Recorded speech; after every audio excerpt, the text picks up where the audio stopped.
अगर आप IND money में इन्वेस्ट करते हैं तो आज मैं आपकी आंखें खोल दूंगा कि आईएनडी मनी कितना बड़ा स्कैम करता है और कितना बड़ा फ्रॉड है। सोच भी नहीं सकते कि आईएनडी मनी कितना बड़ा हमारे साथ में स्कैम कर सकता है। ज़्यादा सस्पेंस में नहीं रखूंगा आपको, बिल्कुल आसानी से मैं बता दे मेरे साथ में क्या हुआ है और आज की इस वीडियोज़ में मैं आपको क्या बताने वाला हूँ। इम्पोर्टेंट बिल्कुल ये है। फ्रेंड्स, जैसे कि आप सभी लोगों को पता है कि हम बिगिनर लेवल पर होते हैं, कहीं न कहीं किसी भी एप्लीकेशन में अपना इन्वेस्टमेंट स्टार्ट कर देते हैं, चाहे म्यूचुअल फंड में, चाहे एसआईपी में, चाहे स्टॉक्स में, चाहे ईटीएफ में, किसी में भी। हम 1-2 वीडियोज़ देख लिए, उसमें हमको पसंद आया कोई भी चीज़, कोई भी म्यूचुअल फंड कंपनी, हम उसमें इन्वेस्ट कर देते हैं। यही पे सबसे बड़ी गलती करते हैं और इसमें आईएनडी मनी का क्या रोल है? आईएनडी मनी वैसे तो बताता है कि हम 0% कमीशन पे सारा काम करते हैं, लेकिन आज मैं आपको बिल्कुल आसानी से बताने वाला हूँ। ये हमारा डैशबोर्ड, यहाँ पे माई एसेट्स 0 है क्योंकि मैंने अपना पैसा सब विथड्रॉल कर लिया है। क्योंकि मुझे लग रहा था कि कहीं न कहीं मेरे साथ में दिक्कत हो रही है या फ्रॉड हो रहा है या स्कैम हो रहा है, तो मैंने अपना सारा पैसा यहाँ से विथड्रॉल ले लिया। अभी हम म्यूचुअल फंड में आते हैं और यहाँ पे एसआईपी पे क्लिक करते हैं, तो हमारी 2 एसआईपी चल रही थी 100-100 रुपए की पर डे के हिसाब से, जिसमें 21 इंस्टॉलमेंट गई है और यहाँ पे 21 इंस्टॉलमेंट हुई है। अब आप काउंट काउंट कर लीजिए, 21 इंस्टॉलमेंट के हिसाब से 100 रुपए के हिसाब से ₹100 होता है और 2100 ऊपर 2100 नीचे, कितना हो गया?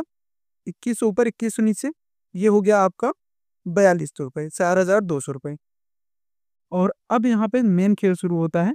यहाँ पे हम कोटक का फ्लेक्सी कैप ओपन करते हैं और यहाँ पे हमारा दिखाइए इन्वेस्टेड वैल्यू मतलब 1900 यानी कि ₹1900। बाकी के पैसे कहाँ गए भाई? ये कहता है कि 0% कमीशन लेता हूँ मैं। और एचडीएफसी फ्लेक्सी कैप में देखता हूँ, यहाँ पे देखिए 1900, बाकी के पैसे कहाँ गए? यानी कि ₹3800 हम यहाँ पे 4200 जमा किए, जिसमें से ₹3800 हमारा इसमें दिखा रहा है कि जमा है। लेकिन ₹400 कहाँ चले गए?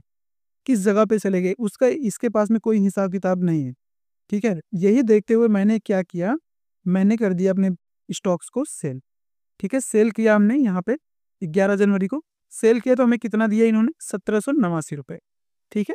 ₹1789। ये कहते हैं कि हमारे पास में मतलब जो कोटक का एक फ्लेक्सी कैप है, इसमें बहुत अच्छा रिटर्न देते हैं, लेकिन इसमें कमीशन काट के, एक्सपेंस रेशियो काट के, एग्ज़िट लोड काट के हमारा ₹79 कर दिए। और यहाँ पे हम एचडीएफसी में देख लेते हैं। देखिए, ₹1909 दिए इन्होंने हमें। तो भैया, कुल मिला के बात ये है कि ये जो कर रहे हैं ना, इस तरीके से नहीं चलता है। म्यूचुअल फंड कंपनी इस तरह नहीं होती है। आप एंजल वन में जाइए, ग्रो में जाइए, किसी में भी जाइए, ज़ीरोधा वगैरह में जाइए, उसमें आपको ये सारी प्रॉब्लम्स का सामना बिल्कुल भी नहीं करना पड़ेगा, जो कि ये अपनी मनमानी कर रहे हैं। ये आपको क्या देंगे? ये सब कुछ देते हैं, इंस्टा प्लस देते हैं, म्यूचुअल फंड देते हैं, गोल्ड में इन्वेस्ट करो, ईटीएफ में इन्वेस्ट करो, आपको यूएस स्टॉक्स में इन्वेस्ट करना है, उसमें कर दो, आईएनडी स्टॉक्स है, इनका खुद का स्टॉक्स है, उसमें भी कर सकते हो। इनका बहुत बड़ा जो है रोला चल रहा है कि इसमें आप कहीं न कहीं इन्वेस्ट करो ही करो। लेकिन ये पैसे को, आपके पैसे को ऐसी तरीके से ऐसी की तैसी करेंगे ना, आपकी समझ में भी नहीं आएगा। और आज मैं आपको बता मतलब मेरा डिमोटिवेट करने का मतलब नहीं है कि आपको क्या करना है, क्या नहीं करना। बट मेरा मतलब ये है कि आप किसी कंपनी को चूज़ कर रहे हो, अपना पैसा लगा रहे हो, आपका पैसा है, तो वो पैसा बढ़ना चाहिए, ना कि कम होना चाहिए, ठीक है?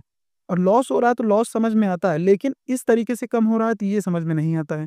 तो आपको मैं यही बताने वाला हूँ कि आइंदा से अगर आप कहीं भी पैसा इन्वेस्ट करते हो, तो अपने हिसाब से, अपने सोच समझ के, सूझ-बूझ के हिसाब से करना और किसी के अनदेखी वीडियोज़ में, किसी के चढ़ाए पे मत चढ़ना, नहीं तो आपका ही पैसा है, आपका ही नुकसान होगा, वीडियोज़ वाले नहीं देंगे आपको, आपका पैसा वापस नहीं करने वाले हैं।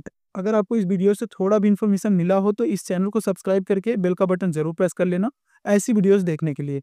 मिलते हैं किसी अगले टॉपिक पर, किसी अगली वीडियोज़ में, तब तक के लिए जय हिंद, वंदे मातरम।